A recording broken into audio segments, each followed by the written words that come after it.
नमस्कार विद्यार्थी मित्रांनो, आज आपण इयत्ता 9वी अक्षर भारती विषय मराठी यामधील 12वी कविता पुन्हा एकदा ही अभ्यासणार आहोत। पुन्हा एकदा या कवितेचे कवित्री आहेत प्रतिभा इंगोळे। प्रतिभा इंगोळे यांनी नवनिर्माण समाज कसा निर्माण होईल याबाबत त्यांनी या कवितेत सांगितलेले आहे। माझा या पार्ट 1 मध्ये या पुढच्या ओळी सुरुवातीच्या ओळी ह्याचा अर्थ मी तुम्हाला सांगितलेला आहे आणि आता त्या पुढच्या ओळी या आपण या व्हिडिओमध्ये अभ्यासणार आहोत। तर आपण आता पुढच्या ओळी बघूया। पुन्हा एकदा घालीत पिंगा पावसाच्या सरी हव्यात बेभान। आता कविते इथे काय सांगू इच्छिते की पुन्हा एकदा घडावे म्हणजे समाजात काहीतरी जर समस्या निर्माण झाली तर मग त्याच्यामध्ये आपल्याला काय पाहिजे, परिवर्तन पाहिजे, बदल पाहिजे आणि तो बदल लगेच घडून येत नाही। त्याच्यासाठी आपल्याला काय लागतं, वेळ लागते आणि म्हणून मग असा जो पहिले जो बदल झाला आहे तो बदल आता पुन्हा एकदा घडावा असं इथे कवित्री सांगू इच्छितात। म्हणून त्या सांगतात की पुन्हा एकदा घालीत पिंगा। आता पिंगा म्हणजे काय की गोल गोल फिरणे, पिंगा म्हणजे गोल गोल फिरणे। तर मग कवित्री इथे असं सांगतात की बाबा या पावसाच्या सरी ज्या आहेत त्या अशा गोल गोल फिरून अशा धरतीवर पडाव्यात। पुन्हा एकदा घालीत पिंगा पावसांच्या सरी।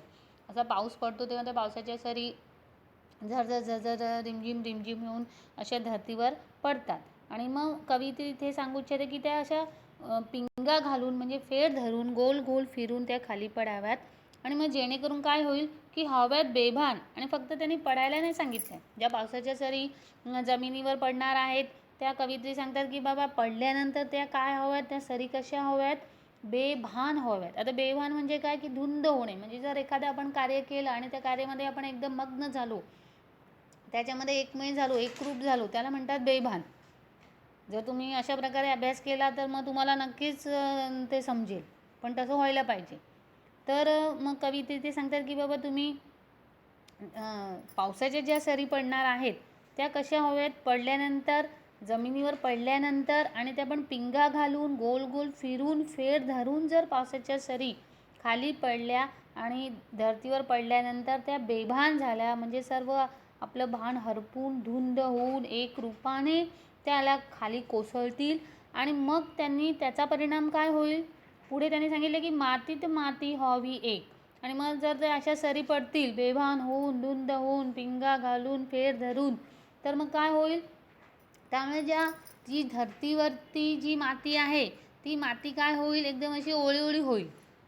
पाणी पडेल, पावसाच्या सरी पडतील त्या पण अशा प्रकारे जसं कवित्री विचार करतात, कवित्री सांगतात, तर त्यावेळी ती माती एकदम काय होईल, मिसळून जाईल, एक होईल। माती संपूर्ण काय होईल, एक होईल, हवी एक। आणि मग अशा प्रकारे त्या सांगतात की अशा प्रकारे जर सरी पडल्या कशा की पिंगा घालून फेर धरीत जर पावसाच्या सरी त्या पण बेभान होऊन धरतीवर कोसळ्याव्यात आणि काय होईल, तेणेकरून मातीत माती मिसळून जाईल आणि पुसून टाकीत भेदाभेद पुन्हा एक वेळ।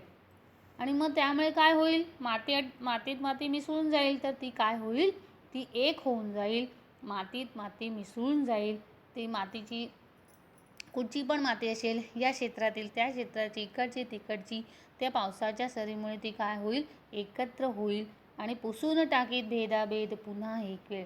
म्हणून आता या ओळीमधून कवित्री तुम्हाला काय सांगू इच्छितात की बाबा जर समाजामध्ये आपण बघितलं तर समाजामध्ये वर्णभेद असतो, जातीभेद असतो, असे कित्येक भेद आपल्याला दिसून येतात।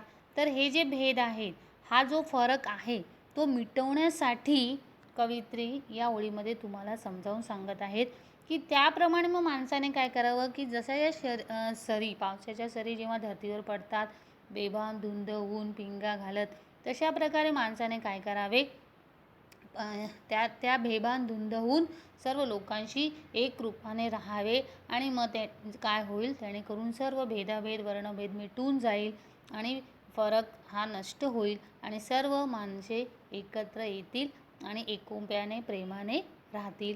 म्हणून कविते ते सांगतात की पुन्हा एक वेळ असं घडावं की जसं काय होणार की नवीन समाजाचा नवविचारांचा समाज निर्माण होईल, असं या ओळीमध्ये कवित्रीने इथे सांगितलेलं आहे की जो धर्मभेद आहे, जातीभेद आहे, ते सर्व नष्ट व्हावेत आणि सारी माणसं कसं एकत्र येतील आणि प्रेमाने राहतील, असे या ओळीमध्ये कवितेने तुम्हाला समजावून सांगितलेले आहे. तर तुम्हाला या ओळी समजल्या असतील. आणि आता या पुढच्या ज्या ओळी राहिलेल्या आहेत त्याच्यासाठी तुम्ही माझा पुढचा व्हिडिओ पार्ट 3 हा जरूर पाहावा. पार्ट 2 हा जो व्हिडिओ मी आता तुम्हाला ह्याच्यामध्ये ओळींचा अर्थ सांगितलेला आहे तो तुम्ही जरूर पहा आणि या चॅनलला सबस्क्राईब करा आणि मित्रांमध्ये हा व्हिडिओ शेअर करा. धन्यवाद.